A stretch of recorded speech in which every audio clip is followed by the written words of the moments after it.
The views expressed on Science for the People are not necessarily the views of this station, its affiliates, sponsors, or advertisers. This week on Science for the People, 'tis the season to talk elections. Later on, we'll speak with Jim Stanford about the rhetoric and reality around economic stewardship in Canada. But first, the art and science of polling. Hello and welcome to Science for the People. I'm Desiree Schell, and my guest today is Donna Dasko. Donna currently has her own private consulting practice, but previously, as Senior Vice President of Environics Research Group, she worked with the Globe and Mail to develop the Globe Environics poll and appeared regularly on CBC television and radio broadcasts. She is co-founder and past national chair of Equal Voice, a non-partisan organization dedicated to electing more women to public office in Canada. Welcome, Donna. Thank you. Great to be here. Okay, now, the theory behind election polling is that public opinion can be measured by surveying a random sample of respondents, and that sample will be representative of the rest of the population, and therefore, we can tell how people are going to vote on election day. And although that sounds very simple, just like everything interesting in the world, it is not. So maybe let's start out by breaking down the kinds of polling undertaken during election season. Can you talk a bit about pre-election polls and what they are? Yes, for sure. And we are seeing a lot of polls, and we're going to see a lot of polls during the course of this campaign, especially at the federal level, where there's a lot of interest in the outcome. So typically what we'll see from the polling companies are polls that ask people how they're going to vote. That's the horse race polls that everybody is aware of. And then the polls will also ask people what they think the issues are, what their images are of the parties and the leaders, and which party they think is best able to handle various issues. And so those kinds of questions are typically what we'll see in the pre-election polls. But everybody's interested in the horse race. Let's be clear here that this is what most people are looking for. Now, how about push polls? What are they? Push polls are not really polls. They're actually a marketing strategy that is used by some political parties in some parts of the country. And those polls are actually not real polls. They are questions are posed in a very slanted way to try to bring the voter to a certain point of view that is in favor of the party that is doing the poll. We don't have a lot of push polls in Canada, but we do hear about them from time to time. And what about exit polls? I guess, what are they and what are they used for? Exit polls are polls that are done on election day. And we don't see a lot of exit polls in Canada because various reasons, but one is that the law says that no new polling can actually be published on election day until after the polls themselves have closed, until after the voting has stopped. So we have not seen the development of real exit polls in Canada, but the Americans are great experts at doing exit polls. And exit polls are done to try to determine who is going to win the election before the polls close, and that they're done for broadcast because somebody has to be paying for them, so somebody wants to do them. And it is the broadcast media in the U.S. typically who do the really big exit polls. They do them in Britain too, but we haven't seen the development of true exit polls here. Now, a poll is supposed to utilize a random sample of people so that the results are representative. So how do polling companies find those random people? The random samples are harder and harder to obtain, and we have to remind people from the very beginning that there is no such thing as a perfect random sample. It doesn't exist in the real world of people. Because we can never get a true sampling and a true response rate from the universe of people that we're looking for. So the best way to get randomness is to do random digit dialing. That is, we are looking for people over the telephone, landlines typically, and that is another issue that's come up recently with regard to cell phones and so on. But typically we would do random digit dialing over the telephone, and then we would come to a household, and then we would interview people in the household in a random fashion, and then we would end up with our random sample. So that's the theory of the best way to do random sampling, but in the real world, it's very difficult to get a random sample because of many factors. You start out with the lack of randomness in your selection, and then you end up as well with much less than 100% response rate. So all of these factors end up influencing the randomness of the polls that we do. Okay, well, let's dig into that. It's first of all, I understand that poll response rates are actually falling. Is that correct? That is correct. Yes, they are. And why is that? Well, people are busy. They are being phoned and courted by various marketing companies and people who want to get their money for donations and to sell them products and goods and services and so on. And so we find that they're less likely to want to participate in the polls. So I think that's probably the main factor that's affect randomness over time. And you mentioned landlines as well. Yes. And of course, we have those issues with regard to the changing technology, is that, it used to be the case in Canada and, of course, the U.S. and other countries too, where we would have almost universal coverage of households with landlines. And so we could do the random dialing, and various ways to do the random digit dialing, by the way. But we would do the random digit dialing, and we would be very confident of reaching a very high percentage of households in the country. With the growth of cell phones, the percentage of households who have landlines has fallen. Now, it's still a very good way to get a to get a sample and to get a randomish sample, shall we say? But it's less good because of the fact that more people have cell phones and fewer people have landlines than before. Now, does that affect the accuracy of the poll itself? Yes, it does affect the accuracy. Now, we can sample from cell phones, and many polling companies do also sample cell phone lines, but it is more expensive to sample from cell phones for various reasons. And so therefore, if we're looking to keep our costs lower, there is a kind of a bias toward not wanting to go into the cell phone samples because of the cost. But as I say, it can be done, but it certainly complicates things. That's interesting because, okay, so cost is a factor, but I understand that those phone polls now sort of skew disproportionately towards seniors and those who live in rural ridings, and for some reason also towards the less educated? Well, the thing about the phone polls is that we can actually get good samples if we want to, if the polling firms make the effort to do so. But often it is more expensive because we have to spend more time going after those segments of the population, especially young people who are more difficult to reach. So that does increase our costs. And we can find those people in our samples.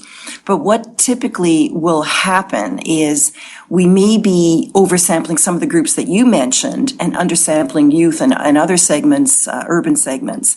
And then what we would try to do in the sample we get is to correct for that through the weighting process, which is a perfectly legitimate process to weight your sample. That is, weight up the groups that are underrepresented and weight down the groups that are overrepresented. It's a perfectly legitimate process, but it can be, but if it's extreme, then it might affect the accuracy of your poll. For example, if you have a very small sample of young people, let's say 20 young people in your sample, and you're blowing that sample up to make it account for, let's say, 200 or 300 people through the weighting process. So weighting is legitimate, but if you do too much of it, it becomes less legitimate, and your sample may not be accurate for that reason as well. Now, how do you know if you're doing it correctly, if you're weighting correctly? Well, we always weight to the demographic variables in the population. So we would be using census data, or we would be using annual population data to weight our samples. But we do rely on the census data for data with regard to age, gender, and so on. And we would rely on the annual population data. Typically, this data is collected by Statistics Canada. We would use the annual population data to weight for provincial sample sizes. So, and that's always important because we do want to have when we're doing national samples, which is typically what we're doing for the national elections, we do want to have a national sample. And so therefore we have to be representative across the country of all the provinces. Okay, let's talk about sample size. What should we know there? Generally speaking, the larger the sample size, the more accurate are the results. And we are guided by sampling theory, which says if you have a random sample of the population, that sample has the characteristics of the population within a margin of error.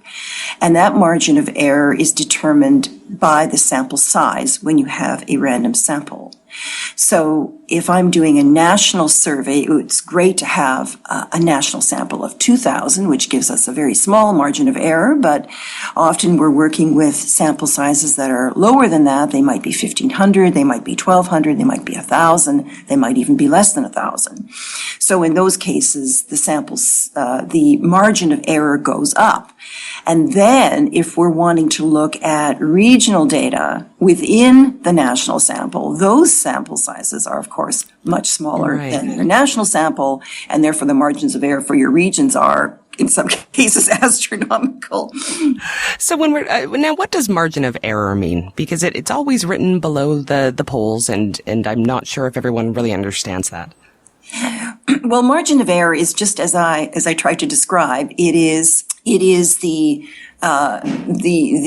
margin within which your results are considered to be accurate if you have a random sample. So if I have a random sample of 1,000, that would be associated with a certain margin of error as around plus or minus 3 percentage points up or down. So and that's roughly what it is. I'm not quoting you the exact number, but roughly around there. So that means that the results I'm finding are accurate within 3 percentage points up or down. So if I'm doing a national poll and I'm asking people how they're going to vote, and they say, and 30% say they're going to vote New Democrat, 30% say Liberal, 30% say Conservative, each of those numbers is within 3 points up or down of that figure. So there are a number of other factors that also contribute to the accuracy of the poll. The day of the week that the poll was undertaken, how does that affect it? I haven't found that to be a huge factor in the polling and that I've done, and typically we would be polling over a number of nights and over the weekends. So I haven't, in my own work, I haven't found that to be a really big factor. So would there be a difference between, let's say, if the poll was undertaken on one day as opposed to over multiple days? Well, typically, if you're trying to achieve a random sample, you would need more than, that is, a random sample of a substantial size. You typically need more than one night to do it. And so because we tend to go back to people that we've called and we can't get through to them, so we would want to go back and do what's called the callbacks. So I would say, as a generalization, the best polls that I've done in the past have been polls that have been conducted over a number of nights, or we're able to go back to people we've called and do those callbacks. Now, I don't want to complicate things, but there is something called rolling polling, which is polls that we don't see a lot of during elections, but some companies may do them. And the rolling polling is an effort to get usually a small random sample every night, and the poll, it's called rolling because it goes on from night to night, and we would put together the results of a couple of nights, and as we go forward, we would drop off the nights before that. So we're getting what's called a rolling poll, which can give us a really good sense of how things are changing on a daily basis. It is one of the kinds of pre-election polls that we see from time to time. So what about the idea of robocall surveys where it's automated and it's sent right to somebody's phone and they press buttons to respond to a survey? Is that more or less effective than actually talking to another human? Is it more or less accurate? Okay. Well, Desiree, we typically call these polls interactive voice response polls, just to separate it from that colloquial term, robocalls. Right. Just to put a little more of a scientific feel to it, because I think the robocall has become associated with some rogue polls that have been done in the past. Fraud. It's become synonymous with fraud. Yes, that's right. So let's put it more in a technical perspective and talk about its legitimacy. It's a perfectly legitimate type of polling when it's done for scientific or research purposes. So what the IVR is you're called by a computer, which of course the computers always do the sampling in any case. But with the IVR polls, you're phoned by a computer and you're interviewed by a computer, not by a live person.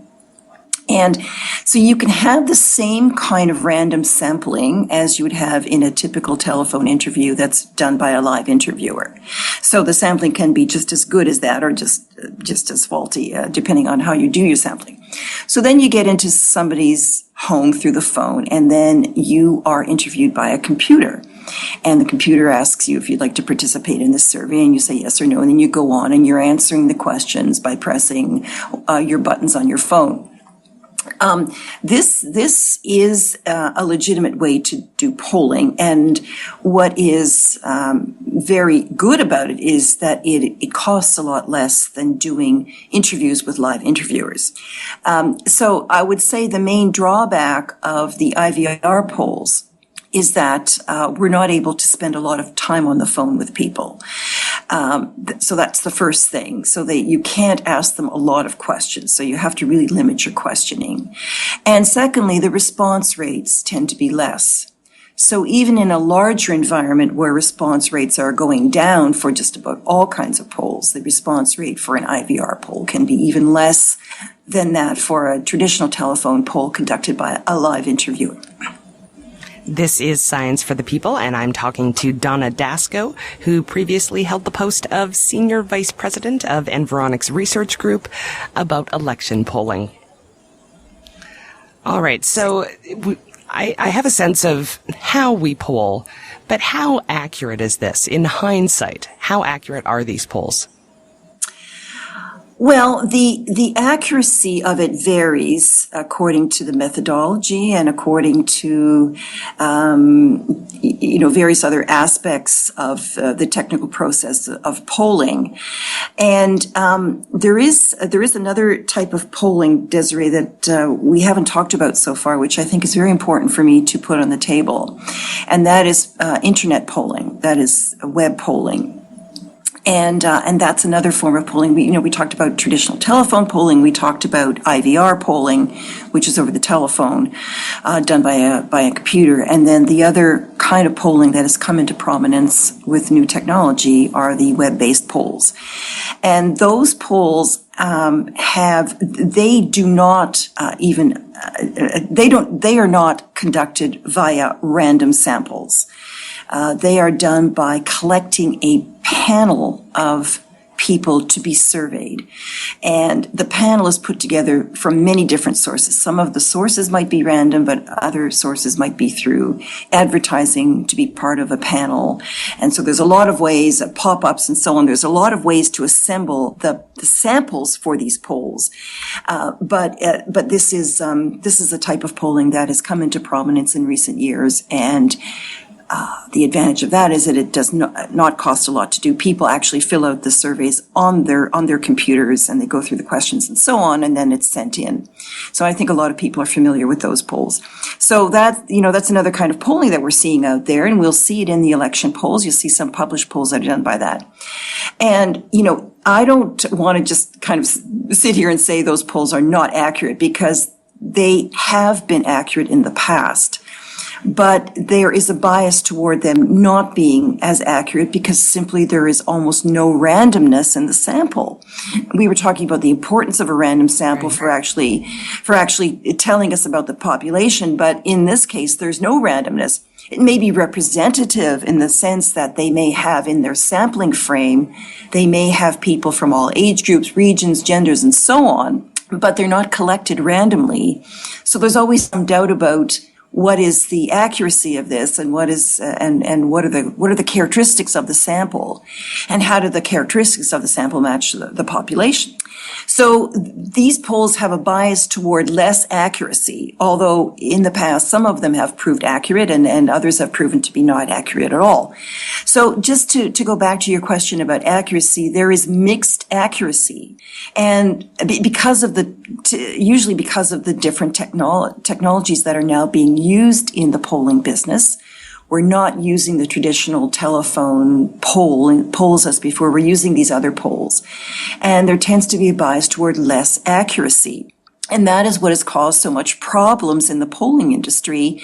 We've seen a number of examples where polls have not been accurate, and this has been, I think, has caused real damage to the polling industry because of the inaccuracies we've seen, and the fact that a couple of prominent elections have been so badly polled. Oh, so badly.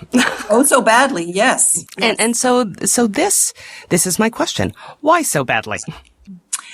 Well, because the new technologies are not as accurate as the traditional technologies. Right. And the traditional technologies, because of declining response rate, themselves are less likely to be accurate than they were in, let's say, a decade ago or 2 decades ago.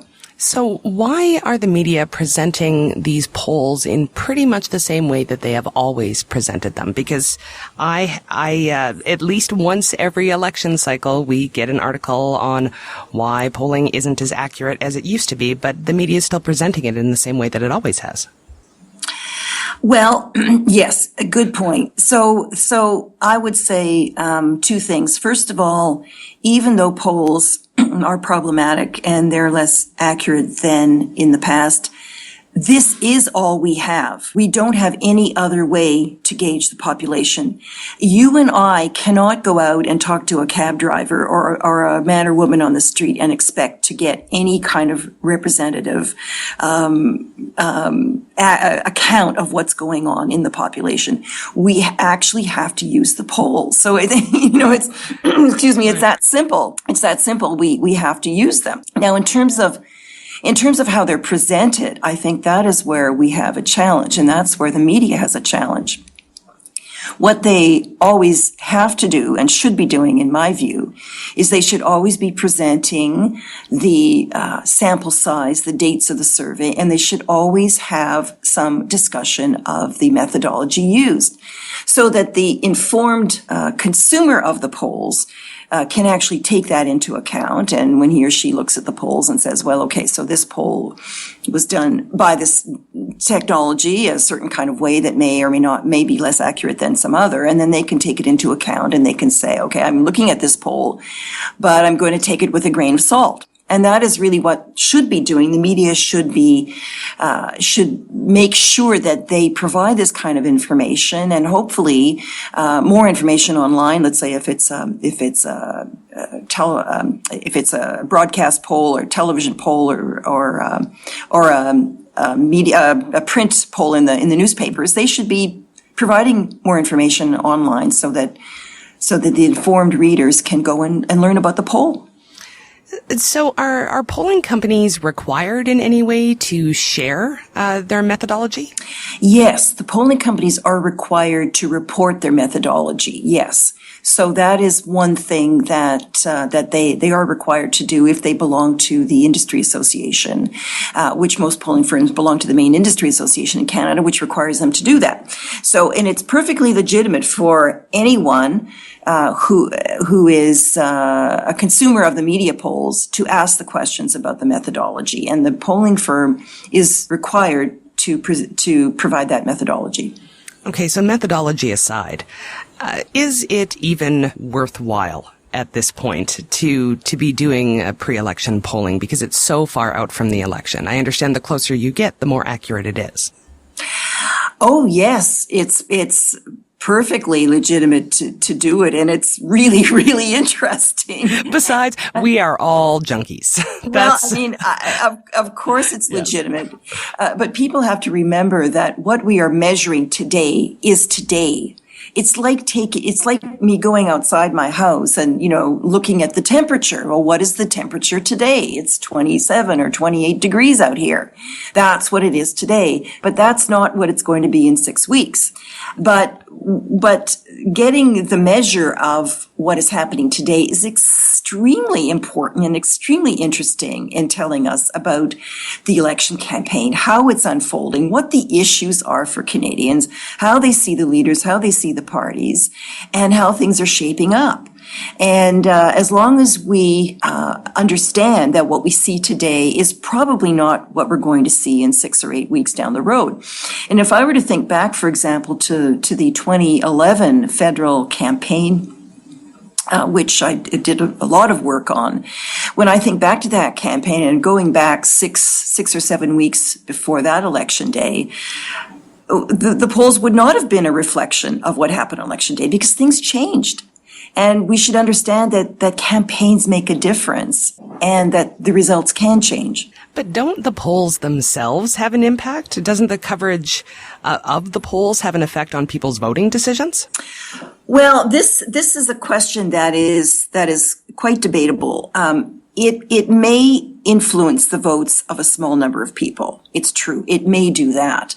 If people are thinking, for example, of what's called voting strategically, exactly, they might take polls into account. But to do that, they would have to have a lot of information, often at the riding level, and there's not a lot of information available at the riding level when it comes to polls. But some people, and I don't think we should overestimate the number, but some people might take polling information into account in their voting decision. So they may think that's important. And that's a perfectly legitimate thing to do. In this country, we can vote on whatever basis we want. And if some people want to vote strategically, that is absolutely perfectly legitimate for them to do. So I think we have to keep that in mind. This is a free country, and people are allowed to vote on whichever basis they wish, and that may be a consideration for some people. I would love to do an episode on the effectiveness of strategic voting. Well, yes, and it's not easy to get hold of that. No, it is not. It's not easy to measure it. It's not easy to account for it because, what you're really saying is that people are voting for someone other than who they really want to vote for. But in the end, they probably want to vote for whoever it is they've decided to vote for. So it does get a little complicated in trying to understand it. Okay, so you wouldn't say in any case that pre-election polls are useless then? Quite the opposite. Quite the opposite. They are useful. They're interesting. They're important. They are used by the media. And also, let's not forget, Desiree, that the political parties use polling. Exactly. So they are using it for many, many purposes. They are doing polling. They're doing a certain kind of polling. It's may be different from the media polling. They're doing focus groups and so on. They're using the research methods and techniques to understand what Canadians want, what Canadians think, and what Canadians are going to do on election day. So, we have to look at it that way as well. If the political parties are allowed to do this, and of course they are, then the public themselves, through the media and through other ways, should be able to have access to the same kind of information. And as long as we keep in mind that, as you said, this is a snapshot of right now and doesn't necessarily mean anything the next day, then we should be fine. Of course, it is. And so, therefore, when you said earlier that the closer we get to election day, the more accurate, it's not a matter of accuracy. It's that as we get close to election day, we are getting closer to the decision that people are going to make and the day that they're making that decision.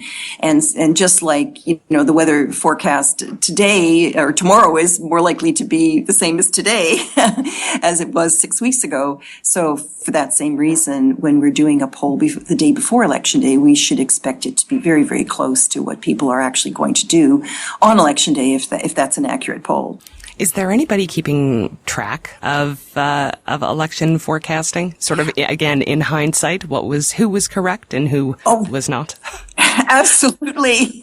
Most definitely we are, because the polling industry, which I am a part of, is a competitive industry. And so we are always interested in how the pollsters did after the election and who was closest and who was the furthest away. And so we can get some very, very interesting stories after election day on the polls and how they've done.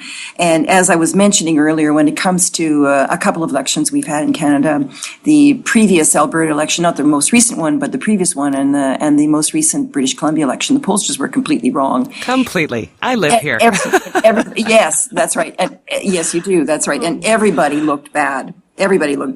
So it was a real coming down for the polling industry. But this will happen in this environment for reasons that I explained earlier.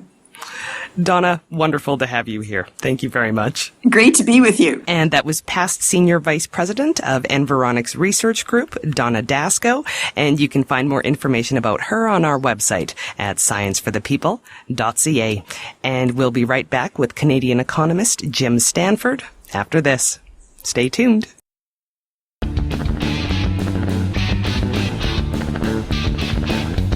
Science for the People is a weekly radio show exploring everyday life from a scientific perspective.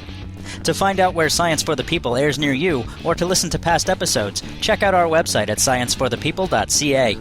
You'll also find links to connect with us on Facebook, Twitter, and Google+, or to subscribe to the podcast in iTunes. And now, back to the show.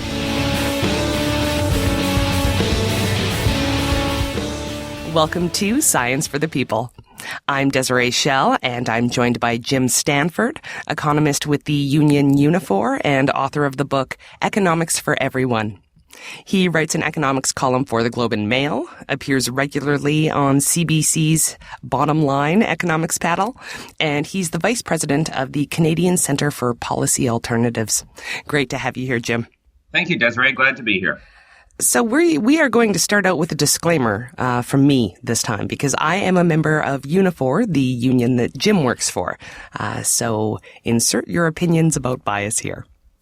So, Jim, as this is a science show, I have to ask, is economics a science? It is a science in the sense that people do research, they look at the world, they try and interpret the world, they try and analyze and understand the world. But it isn't a science in the same way that we think of physics or chemistry as a science. Mostly because human beings are what they are. They're complex individuals with agency. They are not as predictable as bouncing a billiard ball off the side of a billiard table, even though some free market economists like to pretend they are. So I think if we take into account the fact that humans are complex, that they're influenced by the society around them, they're influenced by things like values, then we can see economics as a science. It's a social science, and it's a subject that we can learn a lot from. My main concern, though, is that a lot of conventional economists try and dress it up with numbers and quantitative methods and charts and graphs so that it looks more official and more credible than other social sciences. And that kind of dressing up of the profession, I think, is very misleading. So then why is it exactly that different economists will often take such radically different positions on economic issues? Well, that does reflect the complexity of society. Economics really is ultimately the study of how we work as human beings, the productive effort that we put into our different jobs, whether they're paying jobs or unpaid labor, how we cooperate with other people, how we exchange things with other people. So it is an inherently social undertaking. No one in the world works by themselves. Even Robinson Crusoe had his man Friday that he worked with on that mythical island.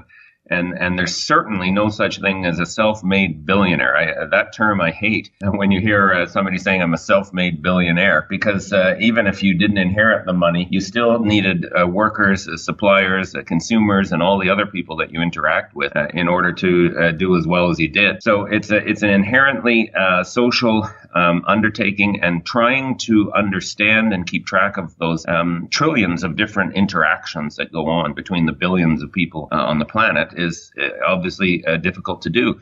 Also, human decisions and human behavior is not entirely predictable. And again, this is a fact that conventional free market economists downplay. They try to put up a supply and demand graph and presume that individuals are no different than, say, atoms in an accelerator that you can shoot around and you'll know exactly how they'll respond. In fact, that isn't the case with humans. I'd say a final reason, Desiree, that economists come with different judgments and conclusions is economics is a value-laden subject in and of itself. Different economists have different views about what's most important, about what we should be aiming for in the economy. And those views will inevitably color their conclusions and the way that they look at the economic world. I think if economists were more honest and transparent about their own value judgments, at least people listening to economists would have a better chance to sort through these conflicting conclusions and decide for themselves what was most convincing. Well, and those values will inform what kind of economic model you used. So you mentioned free market economics. Maybe can you just run us through the models really briefly so people know what we're dealing with? Well, the way that you're generally taught economics, if you took a first-year course, at the University of Calgary, like I did, that's where I started my economics education in Canada. Take a first-year economics course, and the professor will generally, within a lecture or two, start talking about the laws of supply and demand. And in theory, in this model, different people go to the market with something to sell. Other people go to the market looking for something to buy. What the market actually is never really defined. It's almost just kind of implicit, as if the whole economy is a great big flea market happening down at the local community hall. In fact, that isn't what a market is. And then the suppliers and the consumers interact with each other. They negotiate and they come to a deal on what the price is going to be.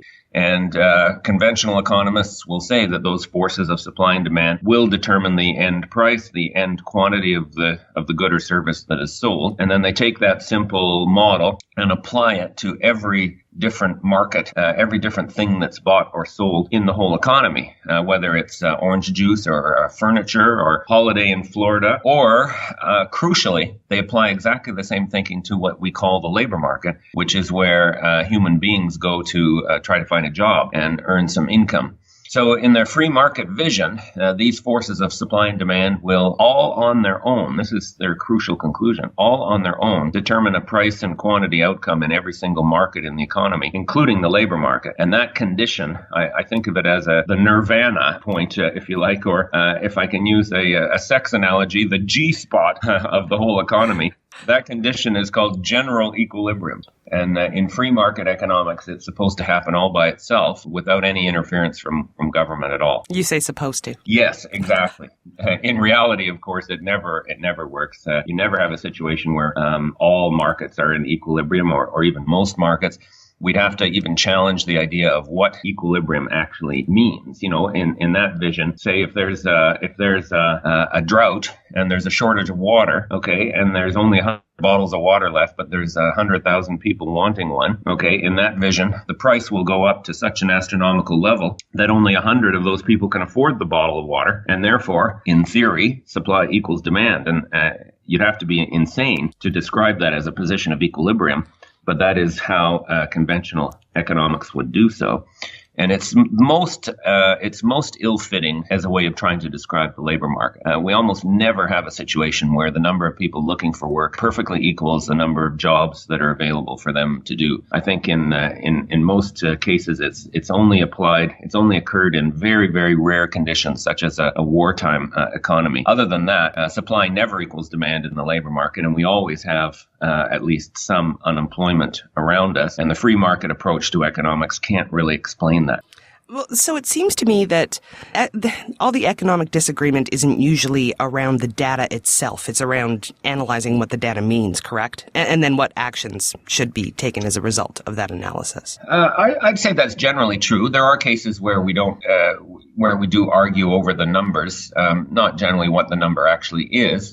Most of our statistics come from reasonably credible statistical sources, usually financed by governments. But we will have arguments certainly over whether a particular data series is appropriate to describe a certain phenomenon and is what we should be using.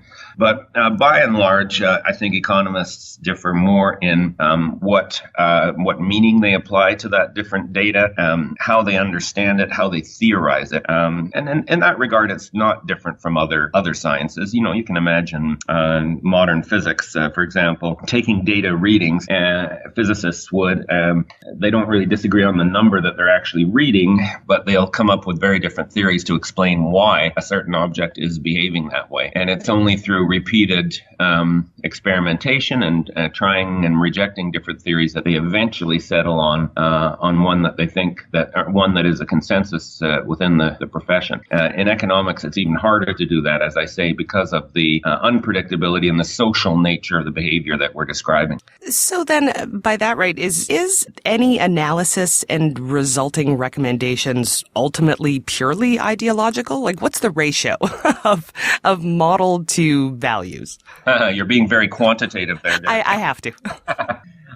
Wow, I obviously hesitate to put a number on it. Yes. It's certainly a mixture of, I'd say, concrete empirical observation and experimentation, and I do that a lot in my work. You know, even though I'm what I call a heterodox economist, I do not accept that free market view, and I work for a trade union. I don't work for a bank or a university. Yet I still do a lot of quantitative analysis, and in general, I don't have my facts challenged because I'm using the same official data sources and so on. Right. But there's also an awful lot of debate and conflict among economists over how we understand and theorize the observed behavior that we're describing with those facts. So, you know, why, for example, do you have some households where both parents go out and work to try and support their kids, and other households where only one works and the other stays at home? What's the mixture of cultural and economic and gender forces at work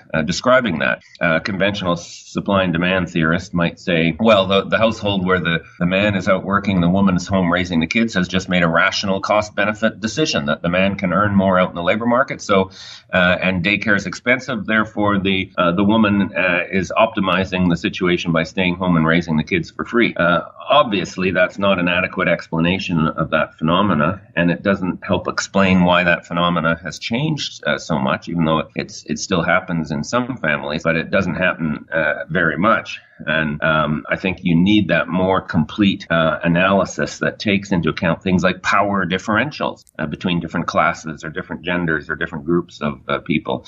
Things like cultural and social expectations and how they shape our preferences. Our preferences as individuals didn't just come out of our heads. We were raised to think and believe in different things, as well as the economic issues like the availability of work. Are there jobs out there if the mother did decide to go and do paying work on top of the unpaid work that she does at home, and so on? So I believe firmly that a more complete historical social approach to economics always tells you a fuller story than just grabbing a bunch of data off of the Statistics Canada website and running a few regressions. Okay, well, maybe we can give people an example of sort of the different realms of thought around this. I'm thinking of recession. So how do you tell whether a country is in one? Well, there's a rule of thumb that economists in most countries use. It very much is a rule of thumb. It's not a hard and fast definition, which says an economy is in recession if the total sum of its gross domestic product, its GDP, adjusted for inflation. So what we're doing with GDP is adding up the value of all the goods and services produced in the economy and sold for money. That's an important thing. GDP does not take into account the value of unpaid work that goes on in the home or our communities. If real GDP declines for 2 quarters in a row, and a quarter is, of course, a 3-month period like January, February, March, or April, May, June, then the country's in a recession. That's a very arbitrary rule, of course, but it's a simple way of judging. Is the overall flow of the economy kind of moving forward and growing and expanding and generating more stuff and more incomes? Or is it stuck in the mud, or worse yet, even shrinking? The United States has a more complex system for determining whether the economy is in a recession. There's actually a committee, a fancy committee based in Harvard, where a group of economists measure a number of different indicators, including obviously GDP. And then they try to determine on the basis of them all if the economy is in a widespread downturn or not. For the average person, I think you can just think if a recession means if the economy is growing or shrinking. If it's shrinking, then you're in a recession. This is Science for the People, and I'm here with Jim Stanford, economist and author of Economics for Everyone. Okay, so I'd like to talk about the Unifor report you recently co-authored, and the title was Rhetoric and Reality, Evaluating Canada's Economic Record under the Harper government. So maybe just tell us a bit about it. Well, we are in a federal election campaign in Canada. The election is in middle October. And the Conservative government that's in power right now, led by Prime Minister Harper, is hoping to get reelected. And they're using their economic reputation, if you like, as business-friendly, as knowledgeable about supply and demand forces, as one of their chief selling points. The interesting point is, if you look back over the nearly a decade that the Conservative government has been in power in Canada, it has been very disappointing in terms of actual concrete economic outcomes. We had that recession, of course, in 2008, 2009 that followed the global financial crisis. Canada was not alone in that. The whole world economy really was in recession. A few countries escaped, but not many. Even more, I think, concerning is the period since then. That recession officially ended over 6 years ago. That's when our GDP began growing again after a period of shrinkage. And even during that 6-year period, for the most part, Canada's economy has just kind of staggered along. There's been, short periods of growth in some regions of the country. The energy sector was booming for a while. And not anymore. But the whole national economy was not on a very optimistic trajectory. So that kind of difference, if you like, the contrast between the sort of self-congratulatory tone where the government says, you're in fine hands, we're the best economic managers, and the much grittier reality that most people face in their day-to-day economic lives, led us at our research department to undertake, I think, a very comprehensive empirical review of Canada's economic performance going all the way back to the end of the Second World War. What we did, Desiree, we identified 16 common indicators of economic performance. And again, the indicators are the sort of bread and butter things you read about in the business pages every day, things like GDP growth, job creation, our exports, business investment, personal incomes, how are our debts going, our public debts and our household debts. 16 different indicators. We put together a consistent statistical record going back to 1946, and then we evaluated the performance of each of the major prime ministers has served during that period. There were 9 prime ministers who served for a minimum of 1 full year between 1946 and the present. And that allowed us to kind of do a bit of a report card, I guess you'd say, on each of the 9 prime ministers, and then see how the current government stacks up. Is its claim to be the best economic manager ratified by the economic numbers that we pulled together? And what were your results, sir? I kind of set it up there for the moment of suspense.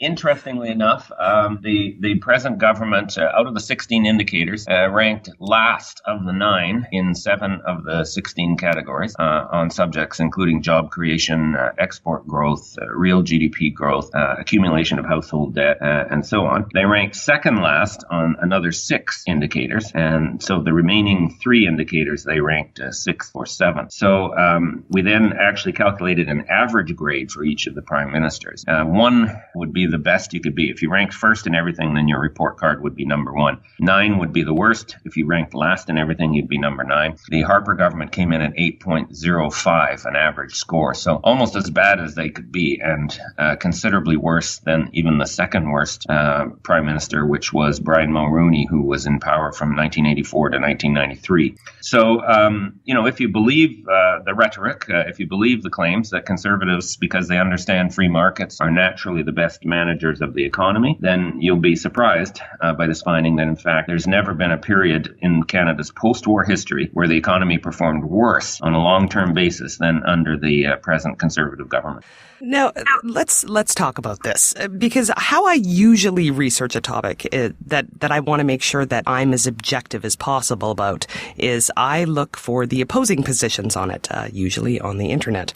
But that was very difficult for me to do with this paper because I couldn't find any opposing viewpoints, because the only place that this report is being mentioned is on progressive and left-wing websites. So there's basically no coverage in mainstream media or on conservative sites, which makes it very hard for a non-economist to have any argument with you whatsoever. Any thoughts on that? Well, there has been some mainstream media coverage. I agree, not a whole lot. And I suspect a lot of reporters, kind of did that's the union that put out this report. Exactly. Not credible. And I find that very, very insulting, frankly. They do not do that if it's a bank. If we were the research department at a bank and put out a report like this, it would be front page news. Well, they also don't do that when the Fraser Institute puts out a report. And for anybody who doesn't know, that's a right-wing think tank. But they will cover every little report that comes out. So I think there's a natural bias in how the media interprets economic news. They assume that business and banks and so on are somehow neutral, but a trade union is not. But never mind that. We did get some media coverage, and some conventional media coverage. We've had an awful lot of social media coverage. It is a new world in terms of how you get the news. And both when our report was initially released and then when we had a follow-up Q&A session with me on Twitter, the topic was trending number 1 in Canada on both of those occasions. And we've had a lot of visits to our website. There's a short video that explains the methodology and so on that's got a lot of traffic on YouTube. Most importantly, I think that the findings of our report have kind of sunk into the backdrop of the election campaign, if you like. There's no doubt that the Conservatives have read the report. They probably gone through it with a fine-tooth comb, trying to find some mistake. The opposition parties have certainly looked at the report. The journalists covering the campaign are aware of the report. And so you see it coming up in different kinds of ways. Some of the questions that get asked about Canada's job record. For example, even in the TV debates that came up, that Canada has, under Harper, has had the worst job creation record since the Second World War. That clearly came from our report. So in that regard, I think we are influencing the debate.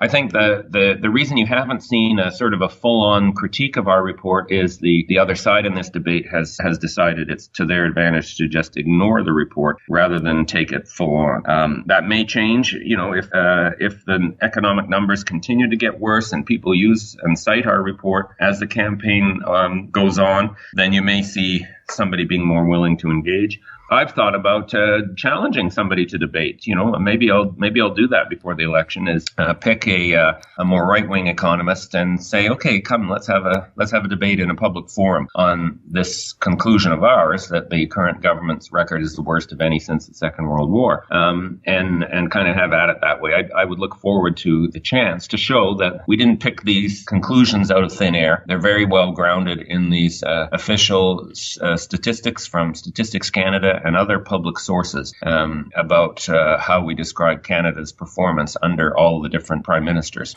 Well, how about let's do this? If you wouldn't mind just participating in a bit of a game. Sure. What would the arguments be against this paper? Pretend for a moment that you're a conservative. Okay. What would their arguments be? And please don't straw man yourself. Right. Well, I think they may try to. I don't think they would succeed in challenging the actual numbers. I don't think they will find any mistakes in our statistical approach and our methodology. And that's in part because we laid it out completely in the report. There's like a 30-page statistical appendix that not only lists the full sources, it actually lists the full data set. that we compiled. In fact, that's a kind of a useful public service because it's not easy to develop a consistent series going back that far because the statistical agencies keep changing their surveys and breaking off the surveys and so on. So it's all there. So I don't think they'll go after us on the numbers. They may say that we have a biased set of indicators. They may say, well, if you looked at something other than the 16 indicators that you chose, the government would look better. Right. I don't think that argument really holds. The indicators we've chosen are not left-wing indicators. You know, it's not how well did the workers do or how well did the unions do. It's how well did the whole economy do, how well did overall personal incomes do, and so on. There might be a couple of indicators where they say, no, we should have that in here. One example, we included household debt as an indicator, and we found that the Conservative government was tied for the biggest increase in household debt during their time in office. And I think that's relevant. It's funny that we're always talking about government debt and how bad government debt is. And we ignore the fact that households are in debt up to their eyeballs and that's a risky, in some ways more risky situation than government debt. They might say, well, what about household wealth? You know, you've seen rising house prices and some financial assets have performed well. You should measure household wealth. And we think household wealth is better. And they might find a couple of other indicators. I think the biggest counterpoint that we would get, and a couple of newspaper columnists have said this, is they acknowledge that, yes, our performance was worse than any other post-war prime minister, but that was because of global pressures that we had no control over. So, yes, your numbers are correct, but you can't blame the government, basically, would be their fallback. They'd say we had this worldwide recession in 2008, 2009. There's still continuing global uncertainty, so you can't really blame the government. I think that would be their main counterpoint. And what would you say to that? Well, we kind of anticipated that to some extent, and there's a couple sections in the report discussing this. First of all, yes, Canada did have that recession in 08-09, but it wasn't the first recession Canada ever experienced. We've actually had 10 since World War II, and that one was not even the worst by most indicators. The recessions in 81, 82, and 1990 to 1992. Those two recessions were both deeper and longer lasting by most indicators.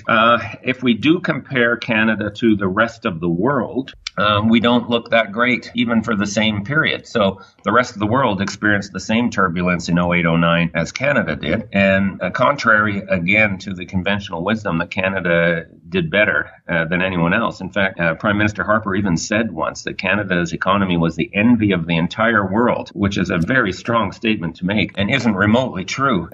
We looked at different ways to rank Canada's economy since 2006 when the Conservatives were elected. And we found we rank 18th or 20th out of the countries in the OECD, the Organization for Economic Cooperation and Development. So that puts us in the bottom half of industrial countries in terms of how well we did. We were not hit the worst. There's places like Greece that are doing much, much, much worse than Canada. So, but we are far, far, far from the best. There's many countries out there like Germany, Korea, Australia that have done better than Canada in managing their way through this whole turbulent time. So whether you look over history or whether you compare us in the same period of time to other countries, Canada's economic credentials are not nearly as glowing as the government likes to claim. Sir, if you ever do a debate on this topic, please tweet it out so that we can retweet it to our followers. Oh, I sure will. I've got to find somebody. I've got to find my debating partner, my sparring buddy, to see if we can make this happen. I think it would be very entertaining. Now, before we go, is there anything else that you'd like people to know about this paper or about economics in general, actually? Well, my work as an economist working for a trade union, in a way, I've really tried to emphasize demystifying the whole subject. I know a lot of people's eyes glaze over when they think about economics because they think it is about math. They think it's about charts and graphs, and they say, I just don't understand economics. And that's so wrong because anyone who has to get out of bed on Monday morning and go off to their job, keep their job, earn their income, and then hopefully pay their bills with that income, you know all about economics. That is economics. That is the economics of life, right? As opposed to the economics of the stock market that you read about in the paper every day. So I'm always trying to encourage and emphasize the economic knowledge and the legitimate economic self-interest of average people in society, rather than leaving it to the experts. And when you look at the economics of people's day-to-day lives, there's no way you could come to the conclusion that we live in the best of all possible worlds, which is what the government claims. So in that regard, I'm hoping to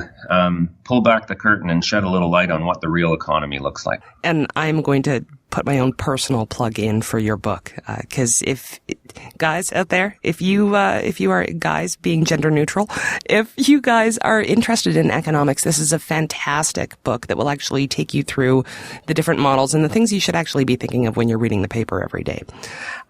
So, Jim, thank you very much for being here. It was great to have you. It was my pleasure. And if people want to follow up on your plug, the website economicsforeveryone.com has got links where you can order the book online.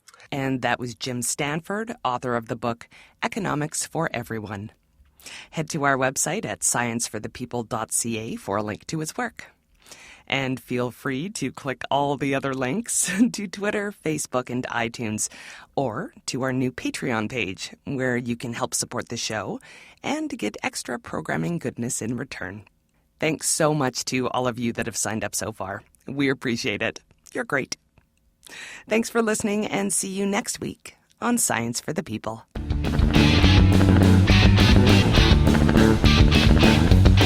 Science for the People is recorded in Edmonton, Alberta. The show is produced by Rochelle Saunders. Ryan Bromsgrove is our promotions manager. Our social media manager is Chelsea Butler. K.O. Myers updates our website. Helen Quivalon is our publishing liaison. Ed Haynes is our guest coordinator. We get research help from Josh Witten. The show is edited by K.O. Myers and Ryan Bromsgrove. Our theme song was written and recorded by Fractal Pattern, and its title is Binary Consequence.